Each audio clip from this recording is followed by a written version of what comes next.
Hi, I'm here with Kosha at the Weekend Women's Climate Summit at the Marriott Hotel in Paris.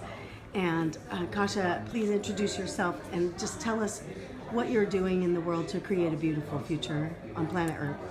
Hi, my name is Kosha Joubert and I work with the Global Eco-Village Network. I currently hold the role of CEO, and this is a network that reaches out to more than 10,000 communities on the ground in more than 110 countries.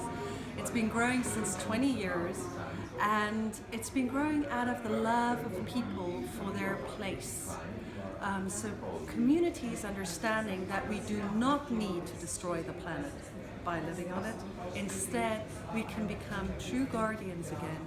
We can not only sustain life, but we can regenerate life around us.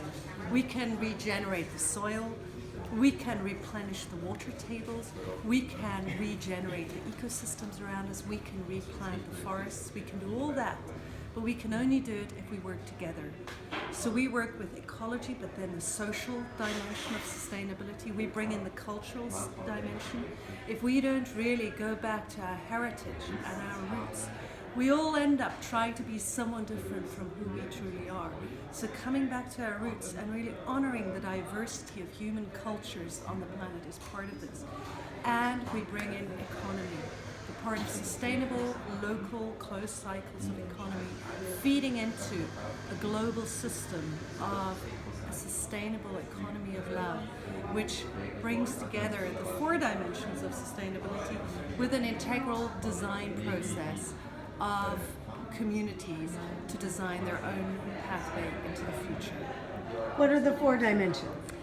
It's ecology, social, culture, and economy. And none of these work without the others. And none of these work if the processes of design are not owned by the people.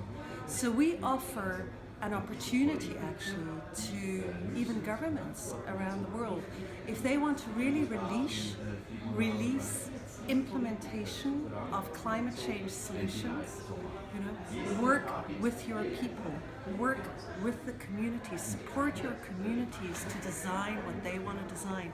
Listen to the people on the ground, listen to the small-scale farmers, listen to the women who really care about their communities, about nature around them, and work with them instead of telling them what to do. Right. And this is where, this is what the kind of work that we've been doing. So we have a global network in all the continents, Africa, Asia, Latin America, North America, exchanging best practices in climate change solutions. So where would you, where's your favorite example? Where's the best eco-village? If we had to visit one, what would Oh dear, I mean the best eco-village is really, truly, it's the combination of all of them. Like, how would I choose one? Where's one? Just give us one. Okay, and give us one, an example I'll give you of one that's working. I'll give you Sekhem in Egypt, because this is the place I'm traveling next. So after COP21, I'm going to Sekhem, Egypt, where we're having a Gen Africa strategy meeting.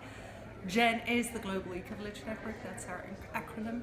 And Sekhem has been started around 35 years ago by Dr. Ibrahim Abileish, who's also a recipient of the Right Livelihood Award, to support Egyptian society. And they started very small.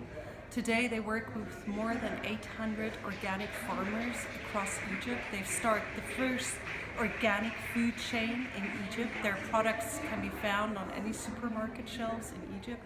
They work with many Bedouin communities around them, bringing health works together with the process of greening the desert around them. So it's regenerating ecology, regenerating social systems, regenerating culture, and regenerating an economy of love.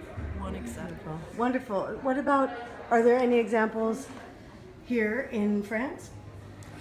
There is a whole network, Oasis de Lieu and Pierre Rabhi, who have been developing different approaches again to organic farming, community living, integral ways of living that heal the earth instead of destroying the earth. And the name of one of those communities here in France, do you know?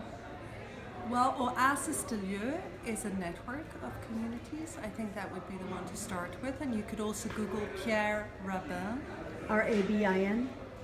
Yes. Okay. And what about in the United States? Well, we've just had one of our representatives from the farm in Massachusetts. He's been here. The farm has been really paving the way to show that communities cannot only have zero emissions, but we can actually start sequestering carbon. Net Plus. Net Plus. Yes. Yes. So they're working a lot with biochar and putting it in the ground to rebuild the soils. So check out Albert Bates and the farm. Okay, great. What about China? We have She Living was started in Shanghai. So we have about 20,000 women in China who are subscribing to us. Fantastic. So I'm wondering, do you have any examples? The approach of Eco-Village is just entering China and really spreading quite quickly. So we have a lot of interested groups that are starting this. I would check out Huatao, Huatao, Eco-Village, which is an initiative that's just starting up, very, very connected to different universities that are seeing this as a super interesting experiment. So Wow. check that one out. Wonderful, Kosha. Thank you for sharing. Thank you. Thank you. Enjoy your voyages, and I'm glad you're here. Great.